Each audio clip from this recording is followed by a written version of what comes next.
밤기도에 오신 성도님들을 주님의 이름으로 환영합니다. 잠시 제가 기도하고 시작하도록 하겠습니다. 하나님 아버지 감사합니다. 오늘 밤에도 하나님 말씀을 귀 기울여 우리를 불러주심을 감사합니다. 하나님 말씀 가운데 우리 말씀을 들을 때 순종할 수 있는 믿음과 마음을 더하여 주시고 하나님의 심령과 믿음을 더하여 주셔서 하나님 나라를 또 이루어갈 수 있는 귀한 시간 되게 하여 주시옵소서. 감사드리며 예수님의 이름으로 기도드립니다. 아멘. 네, 오늘은 사무엘하 12장 1절에서 12절까지 말씀을 가지고 공의와 사랑이라는 제목으로 하나님 말씀을 나누겠습니다. 네, 구약성경 사무엘하 12장 1절에서 12절까지 말씀입니다. 네, 12장 1절에서 12절까지 말씀입니다. 네, 다 찾으셨으면 교독에서 읽도록 하겠습니다.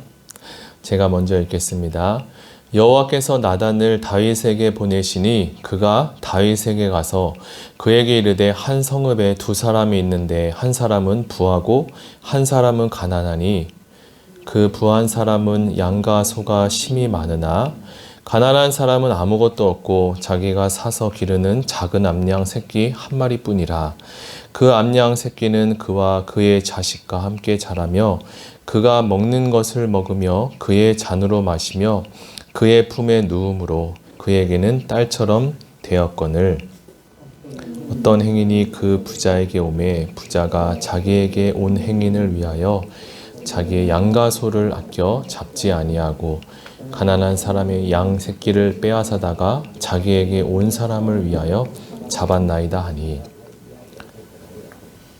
다윗이 그 사람으로 말미암아 노하여 나단에게 이르되 여호와의 살아계심을 두고 맹세하노니 이 일을 행한 그 사람은 마땅히 죽을 자라. 그가 불쌍히 여기지 아니하고 이런 일을 행하였으니 그 양 새끼를 4배나 갚아 주어야 하리라 한지라. 네, 7절 나단이 다윗에게 이르되 당신이 그 사람이라. 이스라엘의 하나님 여호와께서 이와 같이 이르시기를 내가 너를 이스라엘 왕으로 기름 붓기 위하여 너를 사울의 손에서 구원하고 내 주인의 집을 내게 주고 내 주인의 아내들을 내 품에 두고 이스라엘과 유다 족속을 내게 맡겼느니라. 만일 그것이 부족하였을 것 같으면 내가 내게 이것저것을 더 주었으리라. 그러한데 어찌하여 내가 여호와의 말씀을 업신여기고 나 보기에 악을 행하였느냐. 내가 칼로 햇사람 우리아를 치되 암몬 자손의 칼로 죽이고 그의 아내를 빼앗아 내 아내로 삼았도다. 이제 내가 나를 업신여기고 햇사람 우리아의 아내를 빼앗아 내 아내로 삼았은즉 칼이 내 집에서 영원토록 떠나지 아니하리라 하셨고 여호와께서 또 이와 같이 이르시기를 보라. 내가 너와 내 집에 재앙을 일으키고 내가 내 눈앞에서 내 아내를 빼앗아 이웃들에게 주리니 그 사람들이 내 아내들과 더불어 백주에 동침하리라. 너는 은밀히 행하였으나 나는 온 이스라엘 앞에서 백주의 이 일을 행하리라 하셨나이다 하니. 아멘. 네, 우리가 살아가는 세상에는 잘못을 범하게 되면 거기에 맞는 형벌을 받게 됩니다. 잘못된 행동에 대해서 타당한 형벌을 위해 법이 만들어졌고 그 절차에 따라 진행되게 됩니다. 어떨 때에는 잘못에 비해 벌이 너무 크거나 또는 큰 잘못을 했음에도 벌이 적게 측정되는 경우도 종종 보게 되는데요. 그런 일이 생긴다면 참으로 억울할 것 같습니다. 세상에는 이렇게 억울한 일이 종종 생기게 됩니다. 그렇다면 하나님께서 인도하시는 하나님 나라는 어떨까요? 오늘 성경을 통해서 하나님께서는 하나님 나라를 어떻게 이끌어 가시는지 다 같이 한번 살펴보겠습니다. 하나님은 나단 선지자를 불러 가난한 자와 그리고 부자의 이야기를 하시면서 비유로 다윗과 우리아를 빗대어 이야기를 시작하셨습니다. 나단 선지자의 말을 들은 다윗은 너무나 화가 났습니다. 그리고 이 일을 행한 사람에 대해서 여호와의 살아계심을 두고 맹세하여 죽어 마땅한 자다라고 선언하기까지 합니다. 다윗은 자기 앞에 소개된 이 부자가 자신을 가리켜서 이야기한 줄도 모르고 천하의 죽일 놈이라고 공개적으로 이렇게 선언했습니다. 나단의 비유 이야기로 인해 다윗의 죄가 드러나게 됐고 그를 회개하도록 하신 하나님의 마음을 오늘 우리는 성경을 통해서 볼 수 있습니다. 나단 선지자는 이렇게 다윗에게 즉각적으로 죄를 지적하거나 드러내지 않고 비유로서 설명을 하는데요. 나단이 이렇게 비유를 들어 덫을 놓은 이유는 무엇일까요? 아마도 다윗이 자신의 죄를 인정하지 않는 것에 대해서 인정하지 않을 수 없게 만들기 위함이 아니었을까라는 생각이 들었습니다. 나단 선지자의 비유를 잠시 살펴보면 부자에게는 양과 소가 매우 많이 있었다. 가난한 자에게는 어린 암양 한 마리가 있었습니다. 가난한 사람은 자기가 먹을 것도 충분하지 않았지만 그 어린 암양을 위해서 자신의 먹을 것과 마실 것을 조금씩 나눠주면서 살았습니다. 마치 그는 자신의 딸처럼 그 암양을 품속에 품고 그 양을 키워왔던 겁니다. 성경은 그 부자가 어떻게 해서 이렇게 많은 재산과 양과 소를 얻게 되었는지에 대해서는 설명하고 있지 않습니다. 어떻게 보면 부자에게 있어서 이 양과 소는 자신이 갖고 있는 노력과 또는 업적을 통해서 얻어진 것이 아닌 어떤 사람으로부터 또는 조상으로부터 상속된 것일 수도 있습니다. 이런 관점으로 본다면 다윗이 갖고 있는 처지도 이 부자와 같습니다. 푸른 초장의 목동이었던 다윗을 하나님께서는 친히 부르시고 기름을 부어 세우신 것은 오직 하나님의 은혜뿐이었습니다. 그러나 가난한 자는 자신이 갖고 있는 것 전부가 오직 어린 암양 하나였고 그것이 자신의 전부였으며 그가 그 양을 값을 지고 지불해서 샀습니다. 하나님은 이렇게 작고 작은 다윗과 그의 가문을 일으켜 주셨는데요. 더 나아가 사울의 집도 다윗에게 넘기시고 다시는 그와 그의 후손들이 다윗을 해할 수 없도록 또한 방패막이도 해주셨습니다. 다윗은 이스라엘 역사 최초로 이스라엘과 유다 전체를 다스리는 왕이 되었던 거죠. 이런 다윗에게 더 이상 부족한 것이 없었습니다. 만약 다윗에게 필요한 것이 있었다면 하나님은 다윗에게 다른 것도 다 주셨을 것입니다. 하지만 다윗은 하나님의 은혜를 이렇게 점점 잃어버리게 되었습니다. 사실 다윗이 우리아의 아내를 취한 것은 그에게 아내가 없어서가 아니라 그에게는 이미 많은 아내를 가지고 있었습니다. 마치 가난한 자의 어린 양을 부자에게 많은 양과 소가 있었던 것처럼 말입니다. 하지만 부자는 양과 소가 많이 있었지만 그에게는 불쌍히 여기는 마음이 없었던 것 같습니다. 그렇게 좋은 마음과 믿음을 가진 다윗이 그렇다면 왜 이렇게 변했을까? 사람은 누구나 권력을 많이 쥐게 되면 자신의 생각대로 움직일 수 있는 상황이 벌어진다면 죄를 쉽게 지울 수 있는 상태가 될 수 있습니다. 그 사람이 어떤 사람인가를 알기 위해서는 그에게 권력을 주면 된다라는 말이 있습니다. 이처럼 이전에 그렇지 않았던 사람도 힘이 생기고 권력이 주어진다면 변할 수 있는 것이 얼마든지 사람입니다.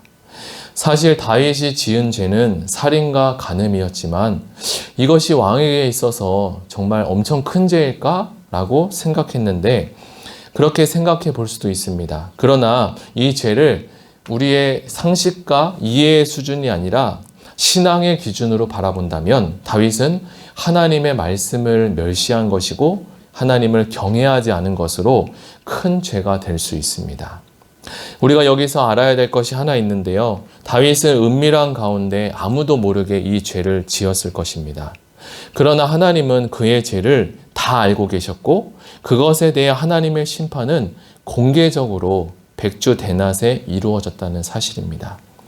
모든 이스라엘이 보는 앞에서 다윗의 아내들이 다른 사람에 의해 범해지는 끔찍한 일이 벌어지게 된 것입니다.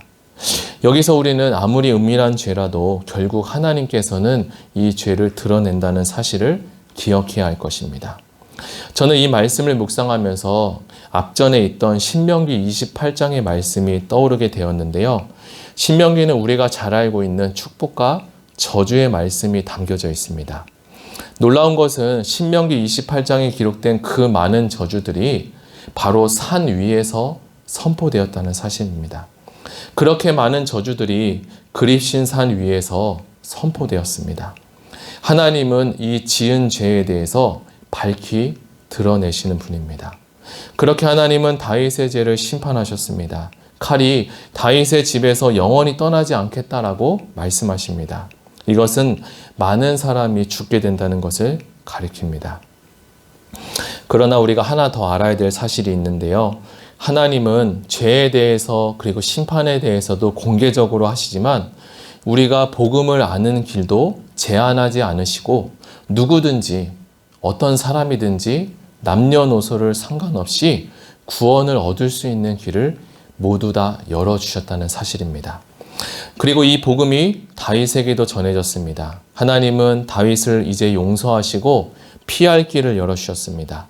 그가 회개하자 나단은 즉시 여호와께서 다윗의 죄를 용서하셨다라고 선언하고 다윗이 죽지 않을 것이다라고 말씀하셨습니다. 오늘 우리는 사무엘하 12장 말씀을 함께 묵상했습니다. 누구나 죄를 지을 수 있고 권력과 힘이 생긴다면 더 무서운 죄도 지을 수 있게 됨을 알게 되었습니다. 하나님은 겸손한 자를 높이시고 교만한 자를 내리시는 심판주이십니다. 오늘도 우리가 하나님의 겸손을 배우며 그분의 뜻을 물으며 살아가시기를 예수 이름으로 축복합니다. 다윗도 죄를 지을 수 있고 우리도 죄에 빠질 수 있다는 그 사실을 기억하며 오늘도 거룩함을 회복해 달라고 그리고 하나님의 마음과 겸손함을 우리가 가질 수 있게 해달라고 말씀을 붙잡고 같이 기도하기로 합니다. 이 시간에 사무엘하 12장 말씀을 함께 나누었는데요. 이 말씀을 붙잡고 하나님 다윗도 죄를 지었지만 그에게 여전히 하나님의 복음이 함께 있습니다. 우리도 다윗과 같이 연약하고 또 넘어질 수 있지만 하나님께서 구원의 길을 열어주신 것처럼 우리가 살아갈 수 있는 그리고 복음으로써 무장할 수 있는 길을 열어달라고 그리고 그 길 가운데 우리가 살아갈 수 있게 해달라고 다 같이 기도하며 나아가겠습니다. 하나님 아버지 감사합니다. 오늘 사무엘하 12장 말씀을 통하여서 우리 마음 가운데 하나님의 말씀을 그리고 기쁜 소식을 듣게 하심을 감사합니다. 이렇게 믿음이 좋고 하나님께 인정받았던 다윗도 오늘 이렇게 하나님 앞에 그리고 사람들에게 죄를 지었습니다. 하나님 인간은 연약하고 또 부족한 존재라서 얼마든지 어떤 조건만 맞으면 또 죄 가운데 빠질 수 있다는 사실을 우리가 보았습니다. 하나님 그래서 우리는 날마다 복음이 필요하고 복음을 붙들며 살아갈 수밖에 없는 존재임을 우리가 생각하게 되었습니다. 우리 마음 가운데 예수 그리스도를 바라볼 수 있는 믿음을 주시고 다윗이 나단 선지자의 말씀이 선포됐을 때 나단을 통해 하나님의 말씀이 선포될 때 하나님 그것을 어찌할꼬 내가 죄인입니다 라고 회개로 받아들인 것처럼 하나님 다윗에게 복음의 역사가 일어났습니다. 주님 우리에게도 하나님 내가 알게 모르게 또 연약해서 부족해서 지은 죄들을 하나님 우리가 감당할 수 없고 하나님 이것을 이길 수 없고 하나님 이것을 해결할 수 없는 능력이 없습니다. 우리에게 하나님 복음으로 하나님의 말씀으로 무장할 수 있도록 도와주시고 하나님 거룩함을 회복하며 나아갈 수 있는 주님 은혜를 더하여 주시옵소서.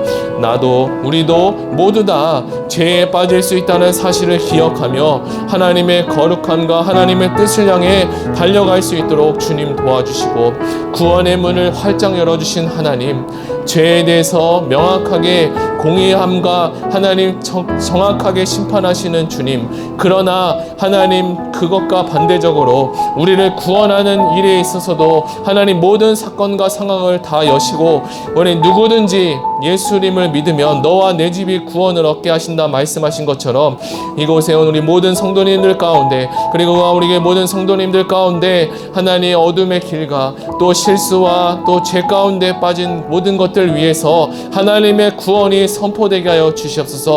복음의 역사가 복음의 길이 우리와 함께 하여 주시옵소서. 이 시간 두 번째로 같이 기도하기 원합니다. 두 번째로 기도할 것은 교회를 위해서 다 같이 기도하겠습니다. 균형 있게 성장하는 공동체가 되게 해달라고. 또 순장반이 계속 진행 가운데 있습니다. 다락방이 진행 가운데 있습니다. 순장님들을 통해서 순장님들에게 영적인 공급이 이루어지게 하시고 복음을 알고 복음을 이해하고 누리고 전수할 수 있는 그리고 주님 닮아가는 순장님들이 되게 하여 주시고 주님이 주시는 은혜로 순환분들을 돌볼 수 있도록 그리고 이웃을 살필 수 있는 은혜를 더하여 주시옵소서. 교회 가운데 진행되는 여러 훈련들이 있습니다. 이 훈련으로 성도들이 잘 훈련되고 성장하게 해달라고. 그리고 교회의 순장과 부서장이 끊임없이 나올 수 있도록 교회를 건강하게 주님 세워달라고. 다 같이 교회를 위해서 균형 있게 성장하는 공동체가 되게 해달라고 다 같이 기도하시겠습니다.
you.